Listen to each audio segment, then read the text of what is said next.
Oh, Groot is so cute!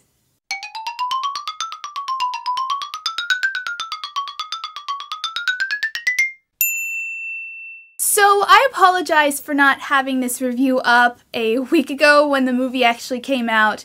I've been really busy, but I finally got a chance to review. So here it is, and today I'm reviewing Guardians of the Galaxy, which is directed by James Gunn and stars Chris Pratt, Zoe Saldana, Bradley Cooper, Vin Diesel, and Dave Bautista. So basically, it's your straightforward action movie where these group of people get together to stop this villain who's trying to destroy the galaxy. Before they announced this movie, I had not ever heard about Guardians of the Galaxy.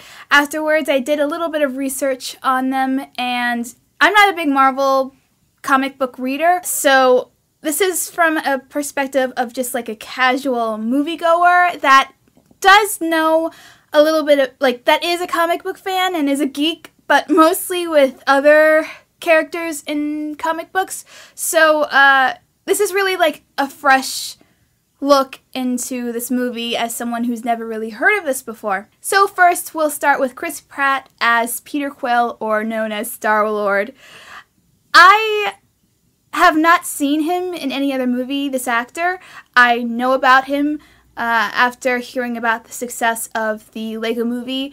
Apparently he's also in Community. In this movie, I thought that he did a good job. He got through to the character, he brought in his morals, and he was really funny in delivering all of the lines, and yeah, Zoe Saldana as Gamora.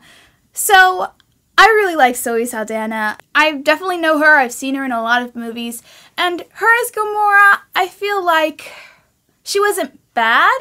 She was good. It just feels like someone else would have been better off in her place, I feel. Dave Bautista as Drax. That's his name, right? Yes, Drax. Now, he is the wrestler, right? I thought actually he did a good job. I actually really liked almost all of the moments he was in the film. I just love the fact that he takes everything literally, so you know, figures of speech and stuff don't apply, and it's really funny seeing him just react to all this, you know, all of these phrases and stuff like he has no idea about and takes so literally. And I think he really meshed well with all of the actors and with all of the characters, and I really liked the way he looked as well. I thought they did a really good job on his makeup. I'm going to kind of just merge these two together, these last two characters. Vin Diesel as Groot and Bradley Cooper as Rocket Raccoon.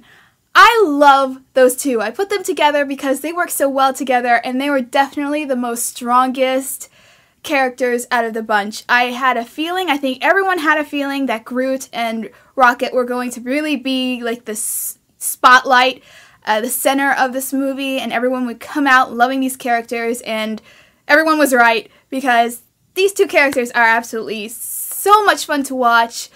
Groot is so sweet, but he kicks butt.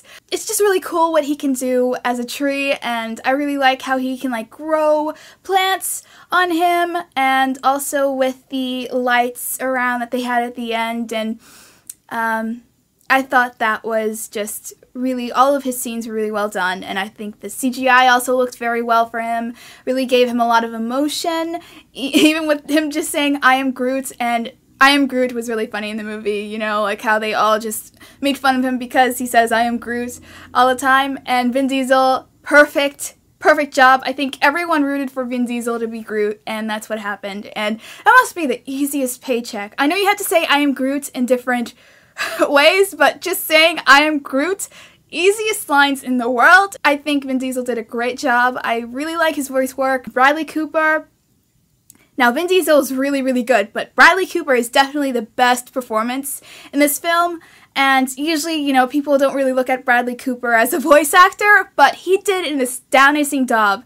I was not really all that concerned with Bradley Cooper being the voice. I know that everyone wanted someone else to be Rocket Raccoon. I believe the voice actor from Archer, I kept hearing about how people really wanted him, but I think that Bradley Cooper did a really good job, added so much character to Rocket Raccoon, and I love that character too. I knew that I would just love Rocket Raccoon, and he just was kind of like an angry little man.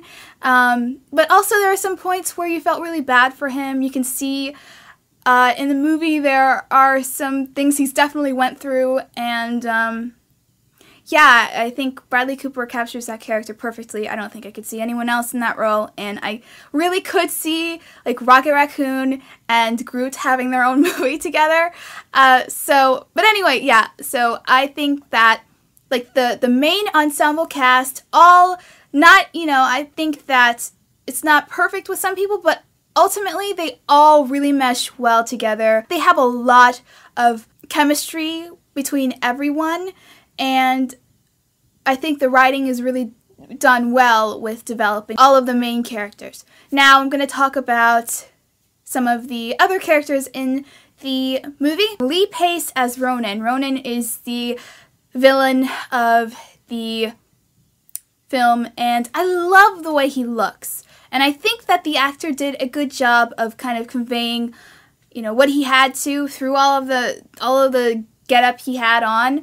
However, I guess I can also merge him with what's her name? With Nebula, which is played by Karen Gillan. Now, these two, I wish they had more screen time, and I wish they had more complex depth with them, because I feel like it was really lacking. So far, Marvel really is lacking a really strong villain. Now, the strongest villain they had was Loki, I think, in every single Marvel movie made. I think Loki was really the one that stuck out to everyone and really stayed with everyone. Thanos probably will be a huge one.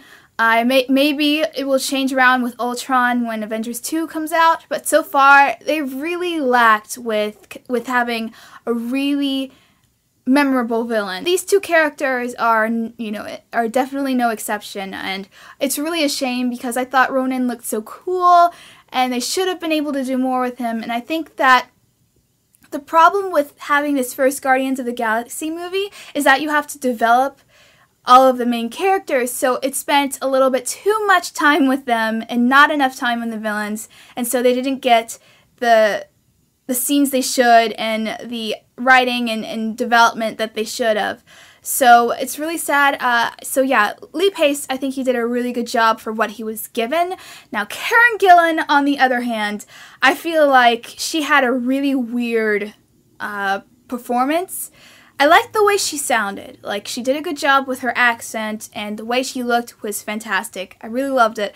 However, she had some, I just feel like her performance wasn't there. Like, maybe she was trying too hard to do something different that no one's seen before. She just looked really awkward. Like, just the way she moved and the way she stood, it looked really, really weird.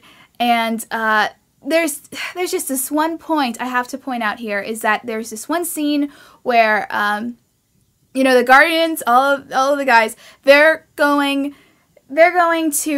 inside Ronan's ship, I believe.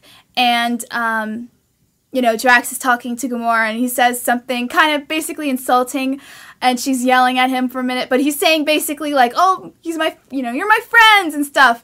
And then Nebula comes out of nowhere, and she's like, Gamora, you biatch! She didn't actually say that, but the way she was saying the lines was so bad.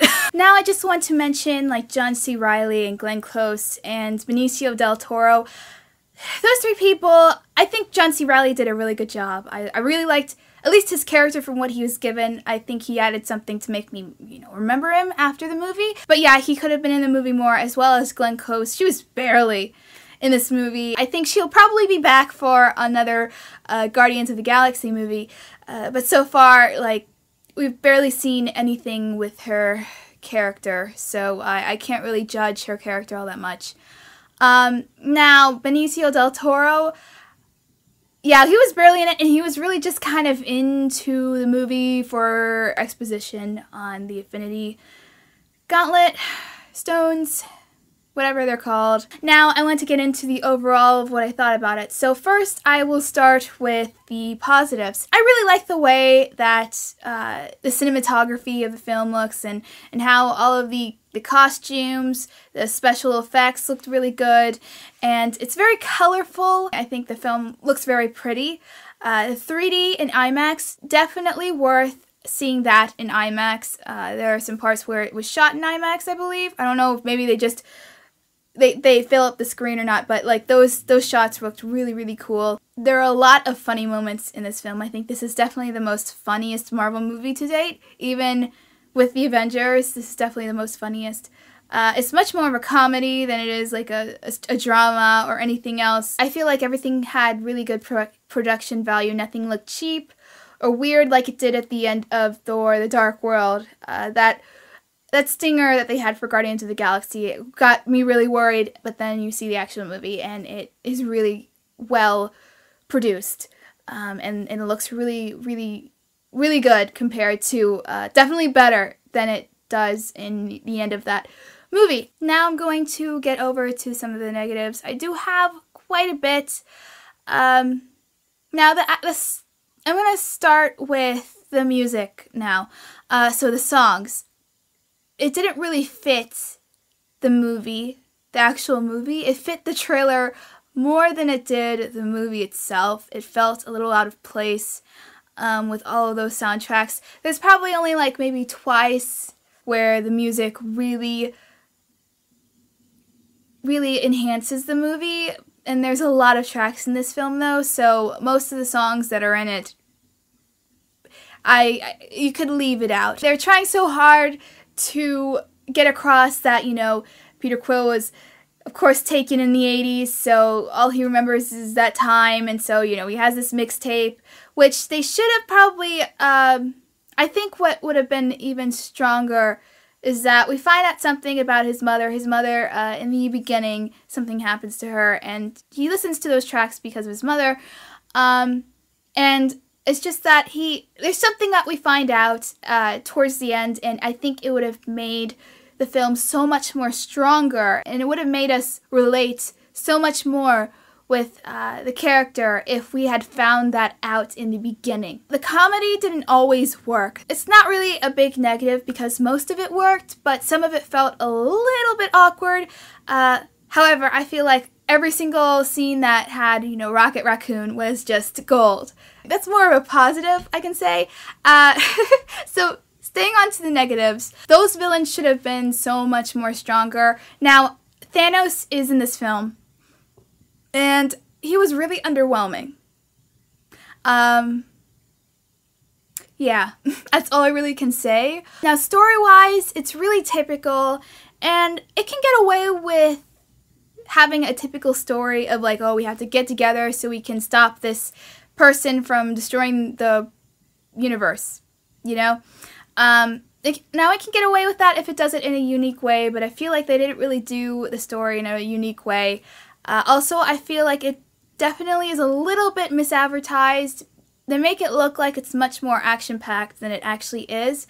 Like, they do have a lot of fight scenes and stuff, but it just doesn't feel as grand of action adventure as it should have. Now, as I said, like, other than the main characters, none of the rest of the characters were really developed well. Like, it gave them personality, but we didn't spend enough time with them to get a sense of who these characters were. I just feel like the movie is a little bit too funny. Like, it's too goofy. I would have appreciated the movie more if it took itself a little bit more seriously. Like, the film is very aware of the fact, like, okay, this is crazy, and I do not want them to play it, you know, really, really serious, like Dark Knight or anything, because that would be ridiculous with the world they're building. I feel like a lot of the serious stuff they had in there really worked. Like, Rocket Raccoon has this past that's really kind of like, whoa.